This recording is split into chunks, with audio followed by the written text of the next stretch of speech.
बच्चा है एक छोटे गांव से।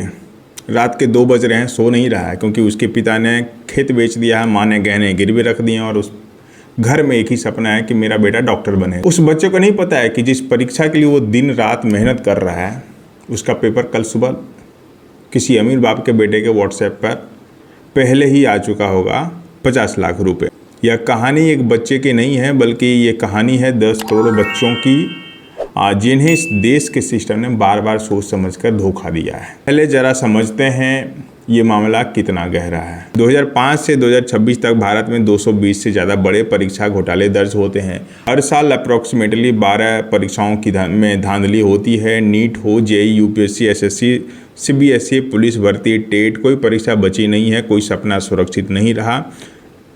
अगर हम थोड़ा पीछे जाएं तो 2007 से 2013 के बीच मध्य प्रदेश में तो एक स्कैम होता है जिसे पूरी दुनिया व्यापम स्कैम के नाम से जानती है। 13 अलग अलग परीक्षाएं होती हैं। हर साल 32 लाख स्टूडेंट्स अफेक्टेड रहते हैं। मेडिकल सीटें बिकती थी करोड़ों रुपए में। नकली लोग बैठते थे एग्जाम में, जवाब कॉपी में दूसरे लिख कर जाते थे। नेता, अफसर, दलाल सब एक ही गिरोह में थे।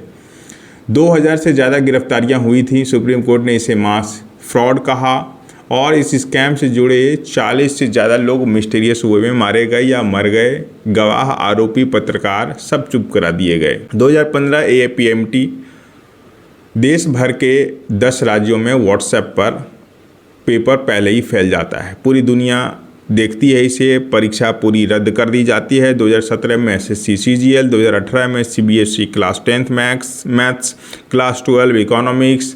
20 लाख बच्चे अफेक्टेड होते हैं और उनको दोबारा एग्ज़ाम देनी पड़ती है। 2024 नीट UG 80 से ज़्यादा बच्चों ने 720 में से 720 मार्क्स लाए, जो लगभग नामुमकिन था। CBI जांच होती है, सुप्रीम कोर्ट मामला पहुंचता है, पर सज़ा अभी तक किसी को नहीं। 2024 में उत्तर प्रदेश पुलिस कांस्टेबल भर्ती परीक्षा रद्द होती है। 48 लाख एप्लीकेंट्स एक झटके में बर्बाद होते हैं। मई 2026 नीट UG की परीक्षा होती है। 22.7 लाख बच्चों ने 3 मई को परीक्षा दी। 9 दिन बाद यह परीक्षा रद्द हो जाता है। पेपर नासिक से निकला, हरियाणा होते हुए राजस्थान और आंध्र प्रदेश पहुंचा। परीक्षा से पहले देखें तो 5 लाख में यह पेपर बिकता है, परीक्षा की रात 30,000 रुपये में। अब बात करते हैं उस तबाही की जो हर लीक के बाद घरों में आती है। एक नीट की तैयारी में क्या लगता है? कोचिंग फीस 1 लाख से 3 लाख रुपए सालाना, कोटा में कमरा 5,000 से 10,000 रुपये महीने, किताबें, मॉक टेस्ट, ट्रैवल वो अलग हैं, और अगर 1 साल में नहीं हुआ तो फिर 1 साल और। एक बच्चे की तैयारी में अक्सर 5 से 10 लाख रुपए खर्च होते हैं। ये रकम किसान के लिए, मजदूर के लिए एक ज़िंदगी भर की कमाई होती है। प्रदीप कुमार, उम्र 21 साल, 5 साल की मेहनत। वो राजस्थान से होते हैं, पिता दिहाड़ी मजदूर। उन्होंने पुश्तैनी ज़मीन बेच दी, कोचिंग पर अकेले 5 लाख रुपए खर्च किए। 3 मई 2026 को नीट की परीक्षा दी। प्रदीप को यकीन था इस बार हो जाएगा। 9 दिन बाद परीक्षा रद्द होती है और प्रदीप ने अपनी जान दे दी। आकांक्षा चौबे मध्य प्रदेश, पिता कुक का काम करते थे। किसान क्रेडिट कार्ड पर 3 लाख रुपए का कर्ज लिया था बेटी के सपने के लिए। परीक्षा रद्द होने के बाद आकांक्षा ने एक नोट लिखा, पहली बार अच्छे मार्क्स आने थे लेकिन अगली बार का भरोसा नहीं। सॉरी मम्मी पापा, मैंने आप दोनों को बर्बाद कर दिया। और वो फिर चली गई। हर्ष दुबे, कन्नौज, उत्तर प्रदेश, 2024 में 627 मार्क्स लाते हैं। सरकारी मेडिकल सीट से सिर्फ 6 नंबर दूर हैं। पिता किसान, सारी जमा पूंजी खर्च। हर्ष को यकीन था कि पेपर लीक ना होता तो आज वो मेडिकल कॉलेज में होता। यह सिर्फ 3 बच्चों की कहानी नहीं है। 22 लाख बच्चों के घरों में एक कैंसिल्ड एग्ज़ाम का मतलब होता है 300 करोड़ रुपए से ज़्यादा का सीधा नुकसान, सिर्फ यात्रा, रहन सहन और दोबारा तैयारी के खर्चे में। अब उन हिस्सों पे हम जानकारी लेते हैं जो सबसे भारी है। NCRB यानी कि नेशनल क्राइम रिकॉर्ड्स ब्यूरो के डेटा के मुताबिक अगर हम बात करें तो सिर्फ 2023 में 13,892 छात्रों ने सुसाइड की। इनमें से बड़ी संख्या में उन बच्चे थे जो कॉम्पिटिटिव एग्जाम्स की तैयारी कर रहे थे। नीट से जुड़ी आत्महत्याओं के अगर हम आंकड़े देखते हैं तो 2021 में 4 मौतें होती हैं, 2022 में 9 मौतें और 2023 में 14 बच्चों की मौत हो जाती है। 2024 में 19 और 2025 में सबसे ज़्यादा 32 मौतें। 2026 में सिर्फ मई तक 14 मौतें हो जाती हैं, अभी और हो ही रही हैं। उनमें से 5 मौतें सिर्फ उन 5 दिनों में जब परीक्षा रद्द होती है, यानी कि 5 दिन 5 जिंदगियां तबाह हो गए। एक 17 साल की लड़की थी गोवा से, एक लड़का लखीमपुर खीरी से, एक झुंझुनू राजस्थान से, एक कलबुर्गी कर्नाटक से।